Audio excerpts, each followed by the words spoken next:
Hello and welcome back to my channel. My name is Josh and this is Sniff and Simmer. On this channel I am doing fragrance reviews as well as some cooking. Today we're going to be looking at Hidden Fantasy. This is the second flanker of the Fantasy line made by Britney Spears. This came out in 2009 and this one is new to me. So we have it boxed still. I just did a review of the original Fantasy.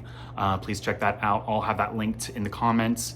But today I want to explore this fragrance as a standalone, as well as compare it to the original to see kind of what differences there are.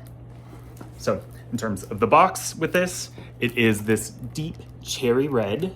And we have lots of lots of fun little designs on it. So there's music notes, there's cherries, there's horseshoes, ooh, a little masquerade mask. So yeah, just lots of cute little things. Continues around, and on the back it is purely symbols. So it is a bit of a departure from the original one. If you remember, it has that kind of like triangle logo because the original folded out from that triangle. But today, everything is a little more condensed and price conscientious. So we're going to do the grand unboxing. Ta-da! All right, and this one was not attacked on a wall or something.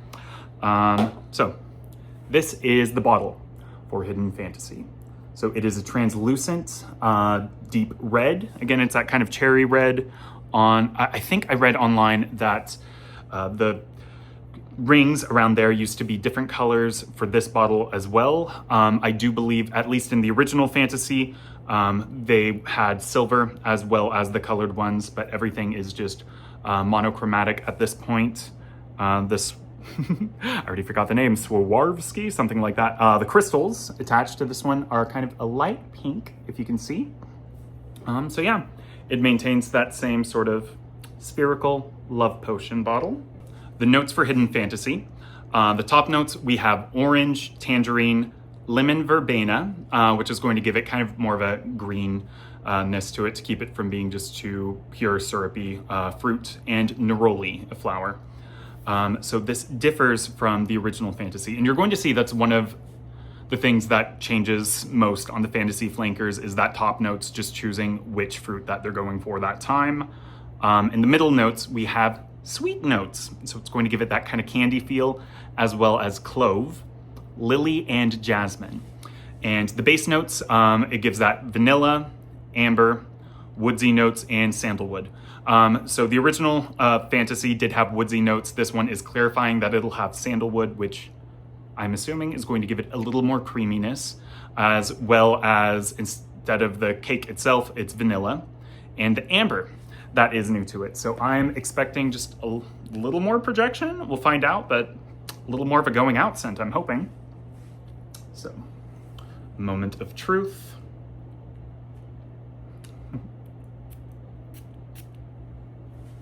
Give that a moment.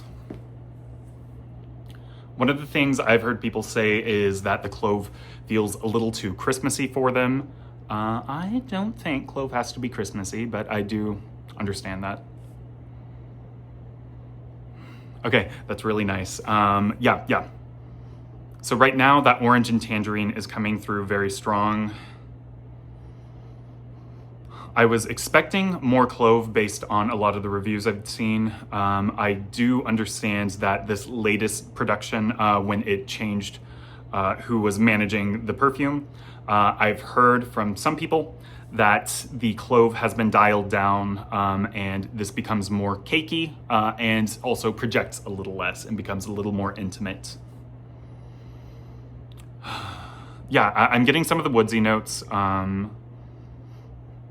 That vanilla sweetness is there, but right now, as we're looking at the top notes, it is mostly that orange that's coming through, orange and tangerine. So just for comparison, I want to check the original Fantasy, which at the end of the day, I finally did get more of the woodsy notes. I missed that on my original review. So I just want to smell them side by side, kind of see what the difference is. So already the original Fantasy is much sweeter, much more they both are gourmands. Is that true? This one's a fruity. This one should have spice. I'm not smelling as much of that clove yet. But the original Fantasy is definitely that more very sweet, very fun, playful scent. And this one is, I understand why some people think this one can read a bit more mature. It is not as candy shop, despite the sweet notes in it. It still definitely reads feminine, but it is not as, not quite as light and girly. Okay, I'm going to check in again, kind of a couple hours in, and then at the end of the day for the dry down, and tell you what I think. Checking back in, right when I was about to put up the bottle, I realized I didn't put any on my skin, and last time I really did notice that it came alive much more on my skin than it did on the paper, so I want to check that as well. Give that just a second to breathe in as well.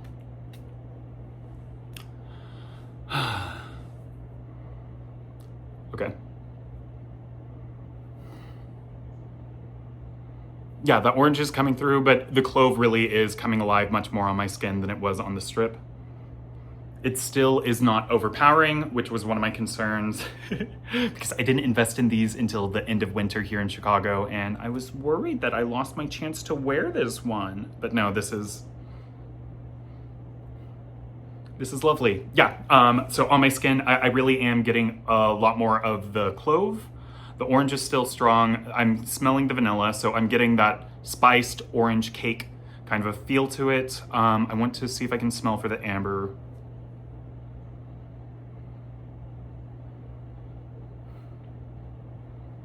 I am still new to this, but I do think I feel that coming through. So I have two different scents that really made me familiar with kind of that amber, and I feel, even though I can smell it, I can't really describe it. It's sweet and it's just very attention grabbing. So I have 1 Million by Paco Rabanne. That is the first one that I ever had that was very ambery.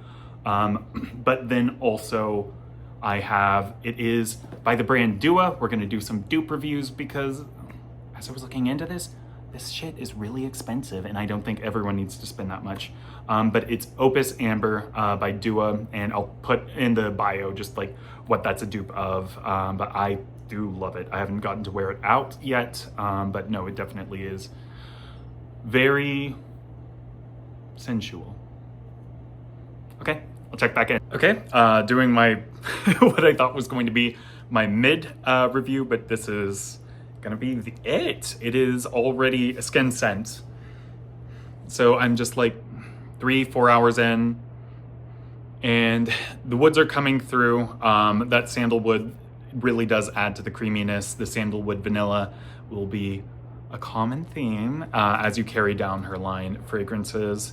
Yeah, I keep being disappointed on the longevity, but the initial smell really was wonderful, and it still does have some of that orange that's coming through, a little bit of the clove, but it's just, you have to be really close, which I kind of wasn't expecting. Would I buy it again if I was not collecting everything? I think yes. It does kind of scratch an itch that I don't have. I don't have too many spiced, fruity fragrances yet, and I had a really good idea of a way to layer this, which I will do in a future video. So again, my name is Josh, and this was Hidden Fantasy by Britney Spears.